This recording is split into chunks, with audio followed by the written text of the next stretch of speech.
Output voltage is minus 2 volts. So this part is always easy, finding VO. Now I need to find VD1 and I need to find ID2, right?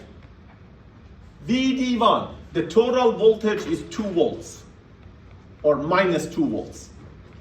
This is 6 volt, so VD1 is going to be minus 8 volt. Do you agree?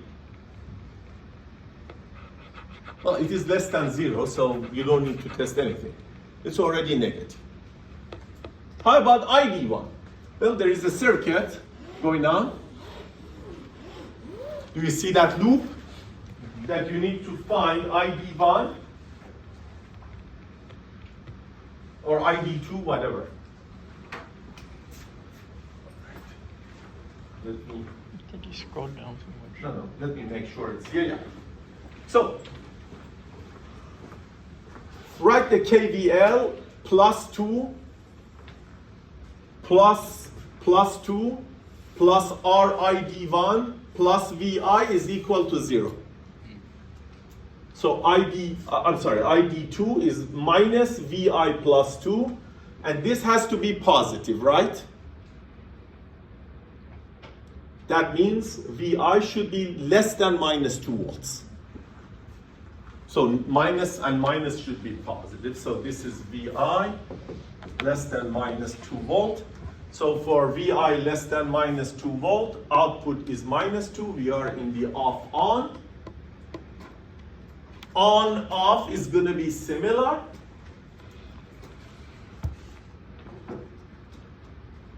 Are you comfortable with this equivalent circuit?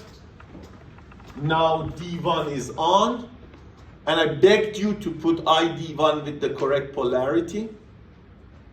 Diode 2 is off, open circuit. I beg you to put the voltage polarity correctly. The diode was from here to there. And again, you will go ahead and find VO. Do you agree? VO is 6 volts.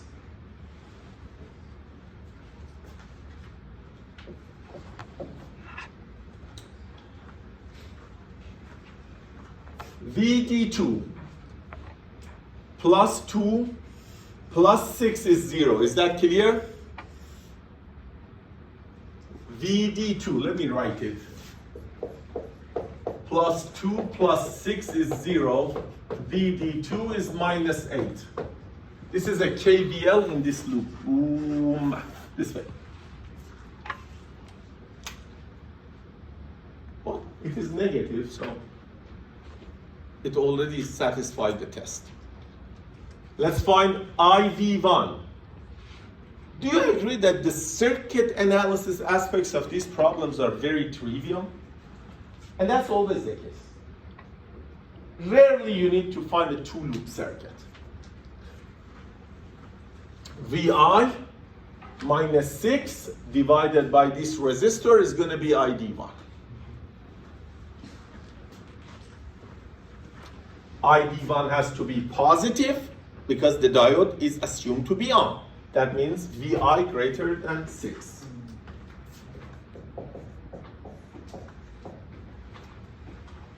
Now, before you go and study the last case, I always ask you to observe what you have covered.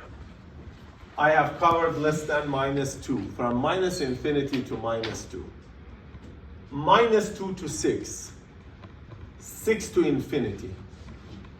No other value of VI has been left. Right? Mm-hmm. I covered minus infinity to plus infinity, right? So that simply means that this is impossible.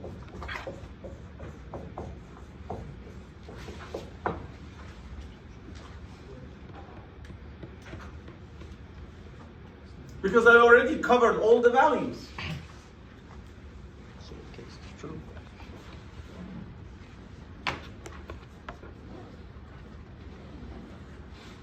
Of course, you may ask, okay, I understand that this is impossible, but I'm curious how you find the two currents in here.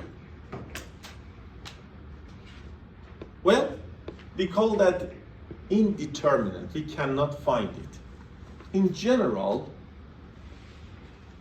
when there is no other resistor, the input resistances of these batteries come into the picture.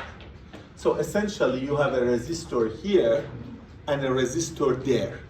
And they define the currents in the circuit, but essentially, the currents, even if you assume some resistors and let them go to zero, then one of the two currents will be negative for you. So which case was true? Which one? Which case was true?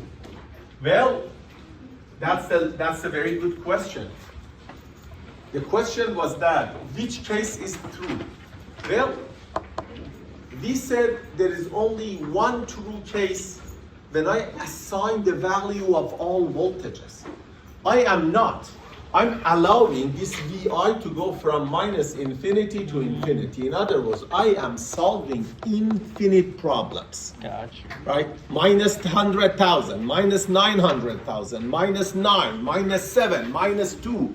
And that's what I do with this type of analysis. And finally, this is the characteristic. We call this a clipper. It essentially clips the